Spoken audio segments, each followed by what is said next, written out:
중국이 이미 우리나라의 사회적으로 여론이나 여론 조작에 개입하고 있다는 뜻 아닙니까? 그것을 막아야 되지 않겠습니까? 그뿐만이 아닙니다. 2달 전에 서울 광화문 옆에 탄핵 찬성 집회 쪽에서 많이 있었지 않습니까? 탄핵 찬성하는 집회에 중국인들이 너무 많다고 합니다.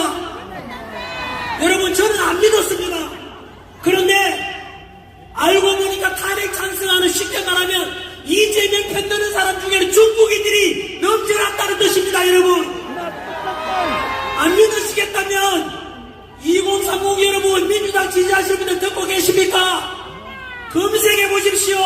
주한 중국 대사관에서 공식적으로 중국인들은 탄핵 찬성하는 쪽에 집회에 가지 말아라고 공식적으로 발표했습니다. 그 말은 중국인들이 얼마나 이재명 지지하고 민주당 지지하고 탄핵 찬성하는 집회에 많이 참석했다는 증거 아니겠습니까?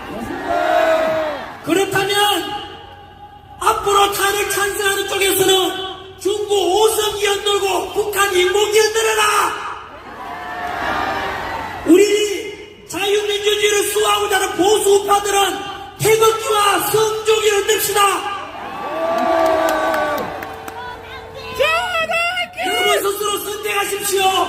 여러분들은 중국 오성기와 그리고 친북적인 민주당이 좋아하는 북한 인공기와 중국 오성기를 두고 흔들지, 자랑스러운 태극기와 성조기를 흔들지, 여러분 스스로 선택하십시오.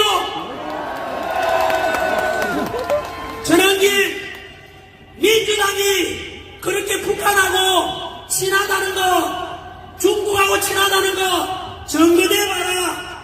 네, 공개된 것만 말씀드리겠습니다. 지금까지 여러분 기억나십니까? 세월호 사건 때 촛불 시위 너무 심해서 결국은 탄핵이 인용되고 박근혜 대통령은 파면됐지 않습니까? 그때 탄핵 심판에 참여했던 헌법재판관이 비공개로 이런 말 했지요. 실제로는 탄핵하면 안 되는데 촛불 시위가 너무 심해서 이것을 반대했다는 촛불에 타 죽을 것 같아가지고 탄핵 인용했다는 말을 했습니다. 여러분, 그 촛불 집회, 쉽게 말하면 세월호 사태 때, 그리고 이태원 참사 때, 그리고 광우병 파동 때, 그리고 후쿠시마 오염수 방류 때, 그럴 때 여러분 촛불 시위가 심했지 않습니까? 온 데 난리였습니다. 이태원 참사 때도, 세월호 참사 때도 그 가족들이나 유가족들은 너무 가슴이 아파서 빨리 상처를 잊고 싶고 싶은데 계속해서 떠들었지 않습니까? 그때 민주당이 그 촛불 시위를 주도했었지요. 그 민주당과 항상 같이 다니는 조직이 바로 민노총 아닙니까? 정교조 아닙니까? 민노총 간부가 작년에 간첩죄로 15년형을 선고받았지 않습니까? 그 민노총 간첩죄로 적용받을 때 조사해보니까 그 북한 지령문을 받고 있다는데 그것을 얼마 전 우리 윤석열 대통령 저 변호인단 김계리 변호사가 공개했지 않습니까? 지금도 인터넷 가서 검색해보시면 떠 있습니다. 그 간첩, 민노총 간첩, 알고 보니까 북한 지령문이 내려왔는데 바로 이태원 참사를 촛불 시위와 연결해서 윤석열 정부를 혼란에 빠뜨려라 라고 했는 것이 북한 지령문이었습니다. 여러분, 그렇다면 북한 지령문을 받아서 촛불 시위와 연계해서 이태원 참사를 통해 계속해서 혼란을 부추겨라 라고 했는 것이 북한 지령문이고, 그 북한 지령문을 받은 것이 민노총이고, 그 민노총을 따라간 것이 함께한 것이 민주당 아닙니까? 그러면 민주당은 답변하라. 과연 대한민국 정당인지 북한 공산당인지 답변하라. 이래도 민주당이 친북당이 아니라고 떳떳하게 말한 사람 있습니까? 저는 없는 이야기는 절대 하지 않습니다. 근거를 가지고 말씀드립니다. 언제나. 하지만 언론에서는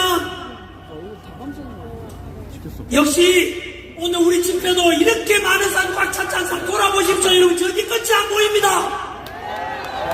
바로 이렇게 많은 곳이 지난주에도 그랬고 그 앞주에도 그렇고 탄핵 찬성하자 이재명 불법이든 나발이든 대통령 받으자고 하는 그 탄핵 찬성 쪽의 집회에 이르는 우리 자유민주주의를 수호하고자 하는 탄핵 반대하는 집회보다 집회 인원이 10분의 1도 안 되지 않습니까?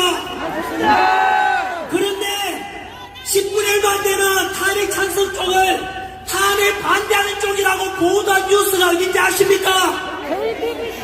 바로 JTBC였습니다. 중국한테 돈 받아먹고 가짜신문, 가짜뉴스 보도하는 JTBC 며칠 전에 뉴스에 보니까 전환기를 보고 다시 또 거부라고 보도하네요. 전환기를 거부라는 증거가 어딨나? 그리고 광화문 집회든 우리 세이브 코리아 집회든 간에 폭력이 단 하나는 있습니까? 거부라는 것은 언제나 독일에 있던 나치즘처럼 전체주의고 꼭 폭력성을 동반하지만은 우리는 하나님을 사랑하고 부처님의 자비를 또 믿는 사람 많지 않습니까? 이런 종교의 자유가 있고 그 종교의 가르침, 부처님의 가르침이든 예수님의 가르침이든 다 자비를 베풀고 이웃을 사랑하라는 좋은 가르침을 믿고 있지 않습니까? 그런 속에 우리는 분열이 아니라 언제나 화합을 주장하고 평화를 주장하는데 우리가 거부 맞습니까? 그런데 왜 JTBC를 자꾸 거부라고 합니까? MBC도 전환기를 거부라고 보도하네요. 제가 분명히 말씀드렸죠. 지난주 집회 때 반드시 전환기한테 다시 거부라고 하거나 윤석열 대통령을 내란이라고 말하는 언론이 있으면 제가 공개한다 그랬죠. 그 언론이 바로 MBC, JTBC입니다.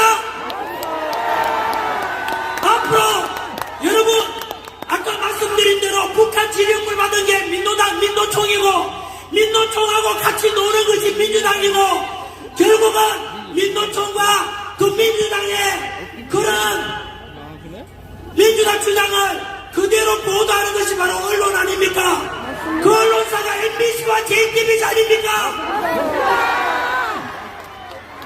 아니라면 아니라고 말해보라고. 우리 국민들은 더 이상 언론에 속으면 안 됩니다.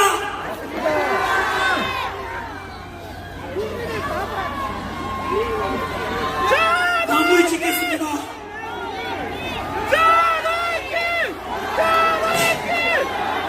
윤석열 대통령을 찍고 전환기는 아무도 아닙니다. 여러분들하고 진정으로 지난주에 윤석열 대통령께 제가 구치소 앞에 가서 석방 편지를 보냈을 때 그때도 그랬고 또 이렇게 해서 윤 대통령께서 석방된 뒤에 연락이 왔습니다.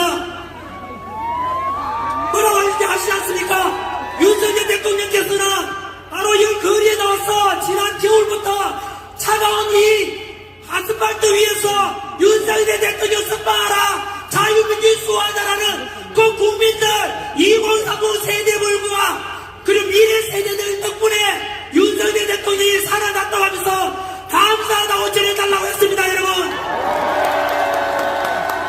바로 여러분들이 애국자고 여러분들이 새로운 역사를 만들어내고 있고 여러분들이 윤석열 대통령 살려내고 여러분들이 바로 자유민주주의 수호하시는 주인공입니다. 저보고도 감사하다고 말씀하시길래 제가 바로 이야기했습니다.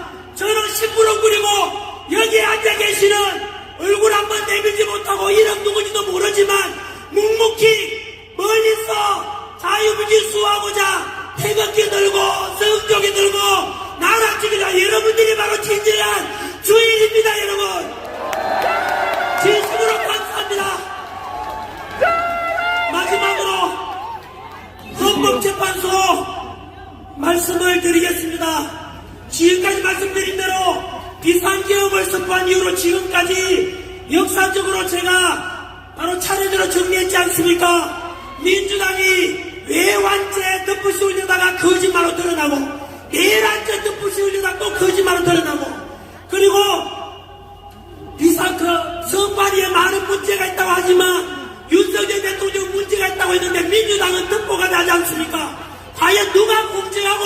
누가 법치를 존중하는 겁니까? 공수처가 분명히 문제 있다고 했지 않습니까, 우리는? 하지만 민주당은 공수처에다가 문제 없다고 했지만 다 드러나고 있지 않습니까? 공수처의 불법 체포, 불법 수사, 불법 영장 전부 가짜 아닙니까, 여러분? 이런 것들 제발 우리 그나마 희망이 있다고 생각되는 KBS, SBS라도 제발 좀 보도 좀 해주십시오. 다음 집회 때 여러분처럼 저에 대해서 신뢰를 가진다면 목숨 걸고 여러분들 앞에 저는 진실을 밝혀 나갈 것입니다. 어느 언론사가 왜곡하고 어느 언론사가 가짜뉴스 보도하는 줄 제가 낱낱이 보도해 말씀드려서 그 언론사들은 모두가 국민들로부터 등 돌리고 중국 가서 방송을 하든지 북한 가서 하든지 하라고 제가 싸우겠습니다. 뿐만 아니죠. 우리는 자유민주주의를 좋아하지만은 민주당은 카카오톡 검열하고 그리고 여론조사기관 협박하고 여러분 지금 여론조사 기간에 지금 그게 실제로 통계자료 믿습니까 그거? 실제로는 윤석열 대통령에 대한 지지율은 50%대가 아니라 60, 70% 돼 있습니다 여러분. 그런데 TV만 틀면 윤석열의 목소리가 안 나오고 이재명 지지율 올라갔다 이재명 지지율 올라갔다 그것만 보도하지 않습니까? 그러니까 국민들이 언론에 속고 있고 여론조사 그것도 전부 다 가짜를 가르칠 겁니다. 맞습니다. 제 친구 서정욱 변호사의 말에 의하면 나름대로 유명한 한국갤럽 리얼미터 그쪽도 역시 좌파라고 해가지고 이재명이 2달 전에 기억나십니까? 여론조사 기관에서 나오는데 자꾸 이재명 지지율이 떨어져 민주당 지지율 떨어지니까 여론조사 기관을 다 협박했던 거 알고 계십니까? 그래서 여론조사 기관의 대표가 말했습니다. 우리는 사기업으로서 힘 있는 사람이 저렇게 협박하면은 앞으로 영업하기 힘들어서 너무나 두렵다라고 말했습니다, 여러분. 2030 세대 여러분, 그리고 스스로 민주당을 지지한다는 사람에게 묻겠습니다. 국민들을 대상으로 카카오톡 검열하고 여론조사에 협박하고 그리고 민주당 조금만 비판하면 그런 유튜브에서만 문 닫으라 그러고 여러분 고발하고 전환기도 2번 고발당했지 않습니까? 과연 2030 세대 중에 민주당 지지하신 분들 그리고 민주화를 좋아했던 분들께 답변해 보십시오. 과연 이런 카카오톡 검열하고 협박하고 표현의 자유를 말살하는 민주당의 모습이 과연 여러분들이 지지하는 당 맞습니까? 지금까지 제가 말씀드린 중에 거짓말이 어디 있습니까? 오직 저는 성경을 가지고 있습니다.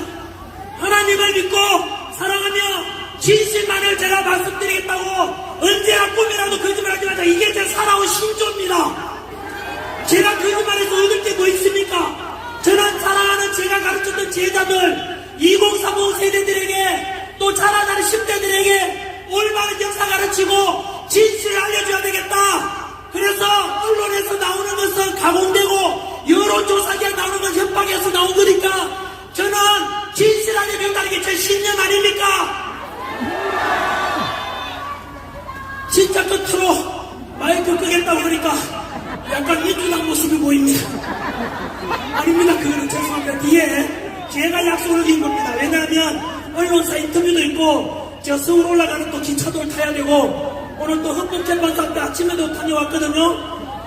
아침에 가서도 밤새워서 1시간은 탄핵 반대하는 분들 응원 받고 오늘 저녁에도 또다시 서울 가서 헌법재판소 앞에 가서 또 그분들 응원하러 가야 됩니다.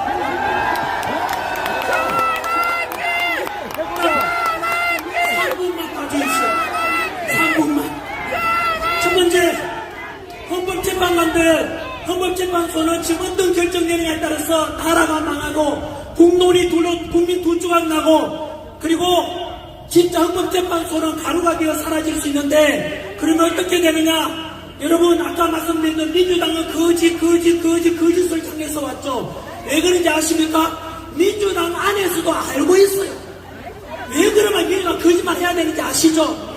오직 목표가 이재명 대통령 만들기 하기 때문에 거짓을 하고 있는 거예요. 민주당 안에 더불어민주당에 민주는 없고 더불어 협박당, 더불어 독재당이에요 지금. 더불어 불법당 아닙니까? 거짓말당이다, 거짓말당. 그래서 마지막 이제 심판이 헌법재판소 이제 다음 주로 예상되는 결과를 기다리고 있는 중입니다. 금방 말씀드린 대로 저는 헌법재판관들에게 말씀드리고 싶습니다. 솔로몬의 지혜로운 재판이 필요할 때입니다. 어떻게 하면 국가도 망가지지 않고 어떻게 하면 국노분열 두 주가 국민들이 나뉘어지지도 않고 통합할 수 있으며 어떻게 하면 헌법재판도 살아남을 수 있을까? 한 가지 방법이 바로 탄핵 각하를 결정하는 것입니다. 그렇게 하면 각하를 결정하게 되면 바로 첫 번째 헌법재판소 안에서 지금 재판 심리 과정에 불법적인 게 10가지가 있었다고 합니다. 우리나라 최고 헌법 권위자였던 허영 교수님의 발표입니다.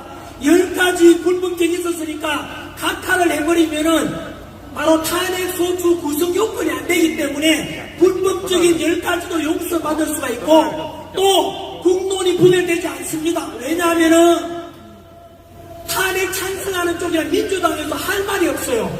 왜냐하면 억지로 지금 문영배, 이민선, 정정미, 정계성 같은 이재명 딸랑이들 집어넣어놨지 않습니까? 그런데도 불구하고 각하 결정이 나올 때면 오죽 조건이 안 됐으면 그랬겠냐 해서 탄핵 찬성하는 사람도 사실은 할 말이 없어져요. 그래서 결국 국론도 다시 통합할 수 있고 헌법재판관도 그 불의한 재판관들도 그나마 용서받을 수 있는 방법이 바로 각하 결정입니다. 그렇게만 되면은 윤석열 대통령께서 이미 석방됐지 않습니까? 진보 복귀하셔가지고 올바른 법에 따라서 공정하게 새로운 2.0 우리 이재명을 감옥 갈 가능성이 크죠? 바로 2.0 우리 윤석열 정부가 만들어질 거라고 믿고 있습니다. 그래서 우리 오늘 헌법재판소의 심판 앞두고 오늘이 마지막 이제 이런 집회 같은 느낌이 들어서 제가 지금까지 100일 동안 있었던 일에 대해서 한번 정리를 해드렸습니다. 보시다시피 여러분 누가 거짓이고 누가 진실인지 아시겠죠? 언론보다는 전한길이 진실일 것이고 민주당보다는 윤석열 대통령이 진실일 것이고 탄핵 찬성하는 쪽보다는 반대하는 쪽이 진실일 것입니다. 한 번 더 혹시나 우리 탄핵 반대 전한길 집회를 어떻게 생각하는지 그동안 의심했던 분들 들으셨습니까?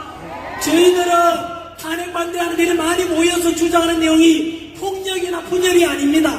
통합과 화합을 원하고 있고 평화를 원하고 있습니다. 그리고 친중적이 되어서 제2의 홍콩이 되는 걸 막고 더욱더 자유민주주의가 확고해지고 그래서 우리 2030 세대들, 미래 세대들, 우리 아들, 딸, 손자, 손녀들이 살아갈 이 대한민국은 바로 자유가 넘치고 자유가 가득하고 마음껏 자유함을 누릴 수 있는 그런 대한민국을 물려주고 싶어서 이렇게 주장하고 있지 않습니까?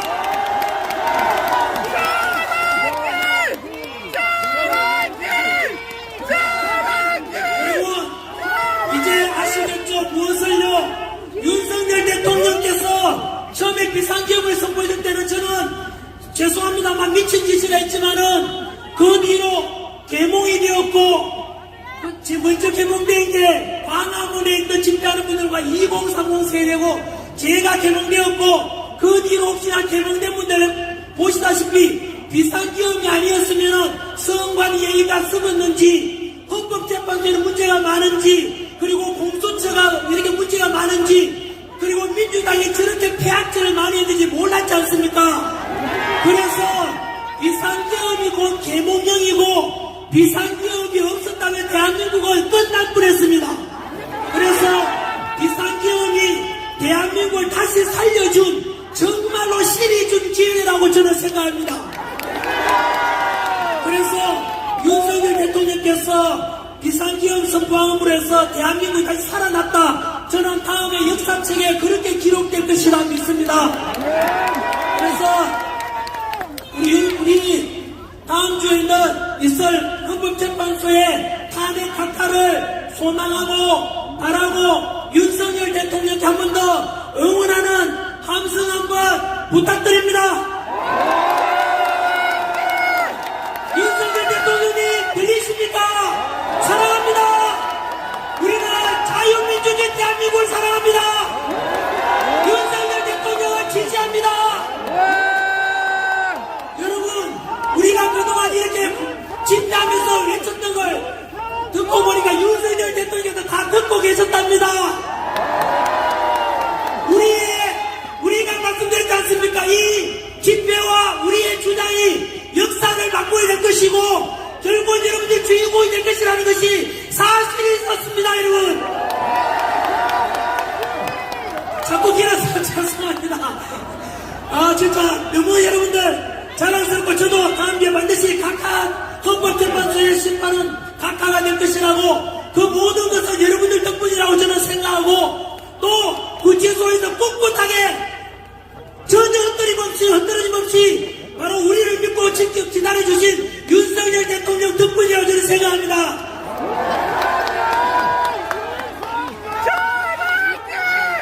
다시 한번 외치고 싶습니다.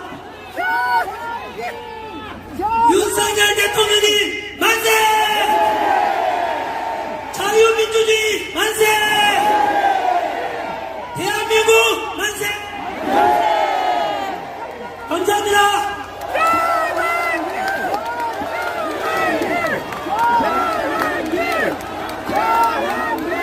우리 이 시간 힘차게 반헌법재판소를 규탄하겠습니다. 제가 이름을 외치면 아우 이렇게 힘차게 외쳐주십시오. 헌법재판소! 헌법재판소! 문영배! 이미선! 정경래! 장세기! 사실 제 연세 드신 제 어머니께서 올라와 계십니다. 그리고 제 누나랑 자연도가 계시는데 너무 고맙습니다. 어머니 건강하시고 오래 사주십시오. 윤석열 대통령님과 대한민국 더 발전하는 걸 지켜봐야 되지 않겠습니까? 우리 어머니 사랑합니다.